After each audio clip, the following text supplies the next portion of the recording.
Again, kung kaya nyo naman na tayo mag-solve ng mga concurrent force system, yung mga parallel force system, yung non-concurrent plane, coplanar force system, madali na din to, no? Again,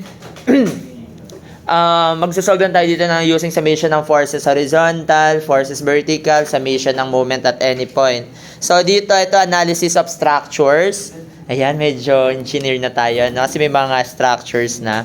So, ito yung ginawa nyo nun, last term sa P6, Calbase. Yung naggawa na kayo ng bridge, di ba? So, ito na yung mga truss. So, truss, analysis of truss structures. There are many kinds of structures. So, una nandiyan dyan yung simple trusses. So, si simple trusses, an ideal truss is a structure which is composed completely of axial members. So, kapag sinabing axial, no, makarinig kayo ng word na axial, ibig sabihin, yung force is perpendicular sa cross-sectional area. So, for example, ayan yung member natin, yung force is perpendicular yan sa cross-sectional area. Ito yung cross-sectional area kung tawagin. And then, yung force, for example, ito yung cross-sectional area, yung force is perpendicular siya doon. So, yun yung axial force. No? And then, that are assumed to be weightless. No? So, yung mga weight nito is weightless. No? Ina-assume natin na weightless. Pero, pagka sinabi na may weight yan, ibig sabihin, yung weight nun ay mag-a-act sa center ng mga member. No? Ayan. So, members are connected by a pin joints. So, again, pag sinabing pin joints, nagkikerry lang siya ng horizontal and vertical. So, ibig sabihin, at any point sa trusses, sa joint na yan, zero yung moment natin. No? Walang moment dyan. So, members are connected between joint forming triangular substructures within the main structures and with an external loads applied only at the joints. No? So, nilalagay lang siya sa joint yung mga external force natin. So, di ba nung gumawa kayo ng truss, bridge truss, so, iniwasan nyo na gumawa ng mga quadrilateral na shape, no? Wala nakagawa ng square. So, kung may gumawa man ng square na design, bumagsak agad siya, no? So, dapat, may tumatawa, mukhang may bumagsak na dahil siguro ang ginawa niyan truss pag ganito, no? Ayan, nakaganyan yung truss. So, itong part na to, unstable ka dito sa part na yan, no? Kasi walang nagre-resist sa lateral loads natin dyan, no? So, ibig sabihin pagka ganyan, madali siyang masira. Kaya, kung makakita kayo ng mga sample truss, makikita niyan puro triangle, no? Close by a triangle. Kasi yung triangle shape, napakatibay niyan, no? So, yan, wala naman kayo makikita dyan na quadrilateral, no? Puro nabubuo siya ng triangle. Tapos, ilagay sa gitna yung load. Pero, pinakamadaling gawin kasi na truss is, alam ko yung Pratt truss, no? Ito yung pinakamadali na truss. Pagkagagawa kay bridge building, pero matibay din naman yan. Tsaka yung hoe truss. Madali din yung hoe truss. Ayan. Yan yung mga kadalasan na ginagamit sa bridge building. Ito, Diyos ko, papakahirapan pa yung sarili nyo pagka nag-bridge building kayo. No? Pero yung pinaka madali pa is yung Warren truss. No? Kunyari, para kasi di ba dito, kada joint, pagka nagjo-joint kayo dyan, madami yung tinatalian nyo, yung wini-welding nyo, nilalagyan nyo ng glue stick. Pero madali yung Warren. Kaya si Kuya Will truss. Paano si Kuya Will? Ganyan. Ayan. Wow. Ayan. Ayan, parang ganyan yun. Ayan, di ba gagawa ka niya. Tapos ito, lalagyan mo lang dito.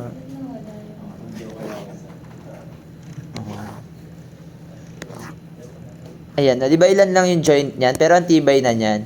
Nag-consist ka pa rin ng triangle dyan, di ba? Tapos ito, konti na lang tatalian niya. Tapos matipid pa to sa, sa member. So, yan, ganun lang. So, ngayon, paano nyo malalaman kung statically determinate yung trust, no? Kung solvable ba siya, dapat masosolve nyo siya, no? So, dito, nagbibilang lang kayo ng mga joints. O, dapat binibilang nyo yung number of joints, yung members, tsaka yung reactions. So, baka kasi mamaya, sobra-sobra, kulang pala yung sobra-sobra yung unknowns nyo. No? Nyari, nilagyan nyo to simply supported truss, pin, tapos roller. No? Kasi di ba ang sabi natin, simply supported natin is pin and rollers. So, ito, machi-check ba natin to kung stable ba siya or determinate siya or statically determinate. No? So, kailangan, alam nyo kung ilan yung member. So, ang pan-check natin dyan is, may pan-check tayo. So, binibilang lang natin yung degree of indeterminacy niya or degree of determinacy. M, number of members plus the reaction minus the twice ng joints. So, una, member. Ilan yung member? Yung member is joint to joint. So, for example, ito, this one member. So, bibilangin nyo kung ilan lang yung members. So, ilan yung members? 1, 2, 3, 4, 5, 6, 7, 8, 9, 10, 11, 12, 13, 14, 15, 16, 17, 18, 20, 21, 22, 23, 24, 25, 26, 27, 28, 29. And then yung reaction, this is spin. Diba? 1, 2, 3. So, ilan yung unknowns? 3. Minus, ilan yung joints? So, joints, 1, 2, 3, 4, 5, 6, 7, 8, 11, 12, 13, 14, 15, 16. So, 16. Therefore, I is 29 plus 3, 32 minus 32, 0. So, kapag nag-0 yan, ibig sabihin, that is stable, statically determinate, no? So, masasolve nyo siya using the statically determinate. So, using the three equations of equilibrium alone. So, masasolve nyo yung mga unknowns. Yung mga unknowns kasi natin dyan, yung mga member. So, need natin kunin yung actual force dun sa bawat member. O, yan. Madali naman itong tandaan. Kasi may yung formula natin. Familiar kayo? Narinig nyo na yan? Hindi. Nakita nyo na yan? Oo. Si Isko Moreno, 2 joints. No? Isko Moreno, 2 joints. So, yun yung formula yung pwedeng tandaan. No? Okay na. Okay na yan. Yan ang tatandaan nyo. Magbibilang lang kayo ng member. So, kunwari, yung truss, di ba sobrang tibay ng truss na triangle? Sabi nga natin. O, ilan yung reaction nito? 1, 2, 3. Tama? O, edi member. Ilan yung member? 1, 2, 3. Edi 3. Plus reaction, 3. Minus, ilan yung joints? 3 din. Okay. Ibig sabihin, 6 minus 6, 0. So, ibig sabihin, that is stable. O, paano? Kunwari, sabi mo, sir, di ba sabi mo triangle? Ay, rectangle. Pagka square. O, ilan yung reaction nito? 3. Tama? Member ilan? 4. Minus. Ilan yung joints? 1, 2, 3, 4. O, ibig sabihin, 7 minus 12. Tama ba? Ilan ba yung joint? 4. O, edi 12. Negative yung lumabas. Kapag yung I mo ay nakuha mo ay negative, ibig sabihin, unstable yon. So, palatandaan natin, Isko Moreno, 2 joints. If I is equal to 0, therefore, statically determinate. Sir, paano pagka may nakita ko na rectangle doon, no? Tapos, parang ano lang. So, kayo din mag-check niya, no? So, by engineering judgment, makikita nyo na agad yan na unstable siya. If I is less than 0 or negative, ibig sabihin, this is unstable. And then, if I is greater than 0, sumobra na yung unknowns. This is indeterminate. Sir, paano pagka indeterminate? Hindi mo na siya masasolve using the three equations of equilibrium lang. So, kailangan mo na ng additional condition or additional equation, no? Para masolve mo yung mga reactions. Ayan. Then, again, ang mga dalawang method lang naman yung gagamitin nyo dito. Una, nandiyan dyan si method of joints and method of section. No? So, our primary interest is to know the force acting on the members. So, yun nga, kailangan natin yung mga axial force. And then, each member of the truss, it's either tension and compression. So, ano yung pinagkaiba ni tension and compression? So, for example, ito yung member natin. Kapag hinihila niya yung member, no, yung force is away. Ayan, hinihila niya yung member. For example, ayan, hinihila. Yung force is away dun sa member. Ibig sabihin, that is in tension. Pero kapag yung force is towards dun sa member, kinocompress niya, so this is in compression. No? Then, ganun din yan sa joint. So, for example, yung joint natin, nandiyan dito yung joint, tinutulak niya yung force. So, compression to, this is tension, compression, compression, no? So, dun yung makikita yan. And then again, the free body diagram of any joint in a concurrent force system in which summation of moment will be zero.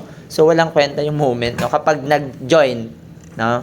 Pagka method of joints, hindi ka na magmo-moment at any joint. Kasi pagka nag-moment ka doon, zero naman yan, di ba? So, ang gagamitin lang natin is forces along X, forces along Y. And then, kapag section naman, ayan, dyan naman papasok yung, ito lang yung section. So, sa method of section, doon naman papasok summation ng moment. So, ito, so this is a sample problem. Ayan. So, ito, this is truss. Sige nga, ilan yung member nito? Ano yung formula? Isko, Moreno, Tudor. Ilan yung members? 5. Ilan yung reaction? So, this is spin. So, you have vertical. Then, so, ayan. So, yung tanong nila doon, sir, paano nalalaman kung vertical or horizontal ang ilalagay mo? Kayo mag-a-assume niyan. So, magaling naman kayo mag-assume. Hindi, pagka magaling naman tayo mag-assume. So, again, assumption lang natin tong mga direction natin. Ayan, no? So, kung mag-negative man yan, so mali lang yung direction. No? Okay lang naman magkamali sa drawing. No? And then yung reaction, we have 3. Minus, ilan yung joints? 1, 2, 3, 4. Therefore, 4. Therefore, ang I mo ay 0. Though this is statically determinate. So, ano lang, pang check lang. Baka mamaya kasi, indeterminate na pala siya. Solve pa kayo ng solve. Wala kayong masasolve na, no? Ayan. So, solve natin to using method of joints.